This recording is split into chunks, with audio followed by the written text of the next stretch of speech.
Leo tunapoongea idadi ya wanafunzi wenye mahitaji maalum imeongezeka sana. Nilikuwa natoa mfano, kwa mfano msingi kutoka 28 hadi 111 kwa shule za msingi. Huko sekondari 11 ni 16. Hiyo ni baadhi ya mafanikio. Lakini tumeweza pia kufanya upimaji wa watoto hawa zaidi kuliko mwaka jana, lakini uandikishaji umeendelea kuongezeka. Lakini utaona pia hasa kwa serikali yetu ya Mama Samia, Dr. Samia Suluhu Hassan imeweza kusaidia kuongeza vifaa. Nimeeleza pale, imeelezwa kwamba zaidi ya bilioni 11 kwa miaka mitatu zimetumika kununua vifaa kwa ajili vifaa saidizi kwa ajili ya watoto wenye mahitaji maalum. Lakini tumeeleza kwa mafanikio mengine, tumefungua vituo vya kujifunza kwa elimu watu wazima.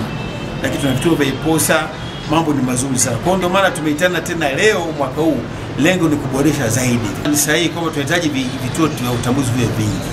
Kwa mjue tu kwamba kila kituo kinatakiwa kuwa na vifaa vingi vinaweza kumpima kila mtoto, kumjua kwamba ana matatizo kiasi gani, kama ni masikio ni kwa kiasi gani, ni macho kwa kiasi gani, na tukishajua kama ni akili kwa kiasi gani, ili tujue tumwelekeze akasome shule ipi apate msaada zaidi. Kwa hiyo tunataka viwe vingi. Kwa sababu tunavyo vichache na sio kama vinafanya kazi, lakini vinatumia kutembea eneo kubwa ili kuwapata hao watoto.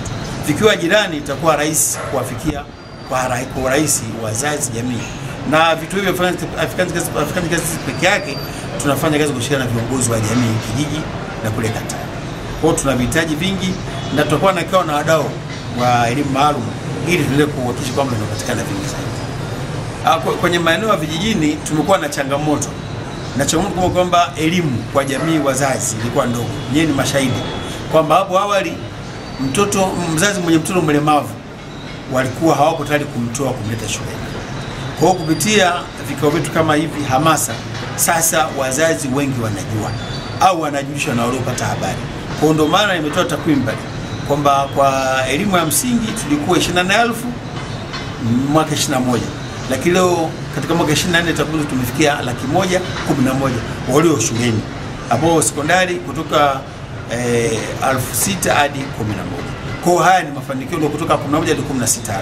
Kwa ni mafanikio makubwa sana ambayo sasa changamoto zinapungua za hamasa na kujua nini kipo shuleni na kujua kwamba ndoto za hawa watoto bado zipo. Neno letu kwa wazazi na jamii, tunawaambia tuachane na matamko yasiyo na utafiti, yasiyo na ukweli. Kwamba wasikilize hata tunaosema leo. Kwamba leo tayari tuna ushahidi wa watoto waliofanikiwa na kuwa viongozi wakubwa. Wote wale sije kuwataja, wote wanashuhudia viongozi ambao tayari ni viongozi wakubwa. Nyinyi mmeshuhudia, kuna balozi wetu mmoja, kuna naibu katibu mwanasheria msaidizi, ni wote wenye ulemavu, na naibu katibu mkuu ambaye haoni kabisa. Kwa hiyo wazazi wajue kwamba usikae na mtoto ndani, inawezekana ana fursa, ana kipaji cha nyota zake, mtoe ndani, mlete shuleni, atapata fursa zake, na baadaye inawezekana huyo akakuongoza akakupa maisha yako rahisi zaidi. Tuna mifano mingi kutaja mingi, lakini mingine mnaijua, wasemaji wa klabu zetu, wasemaji wa michezo, la kama wasingosomeshwa, sio leo wazazi wale wangekuwa wapi?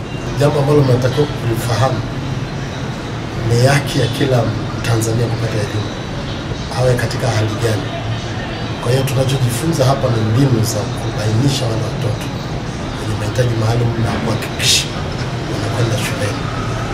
Ukiangalia miaka yote tumekuwa tukifanya shughuli hii katika mikoa yote.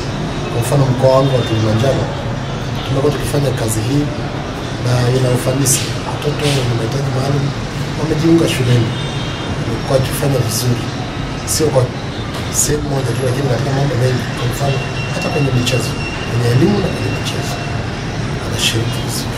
Changamoto ambayo ni kubwa kuzidi zote ni uelewa mbaya wa jamii juu ya watoto wenye mahitaji maalum. Kwa mfano, watu wengi huwa wanaamini kwamba ni mkosi kuwa na mtoto ambaye ana mahitaji maalum. Kwa hiyo hii inawafanya wazazi wakati mwingine wanawaficha wale watoto. Kwa hiyo tunatumia mbinu nyingi, hata kuuliza wanafunzi kwamba kuna sehemu yenye mtoto mwenye mahitaji maalum sehemu fulani, alafu tunaenda taratibu kwa kuelimisha mpaka tunawapata, tunawatoa wanashiriki kwenye masuala ya kielimu. Maana nia yetu ni kutaka kila mmoja ashiriki au apate elimu kama Mtanzania mwingine.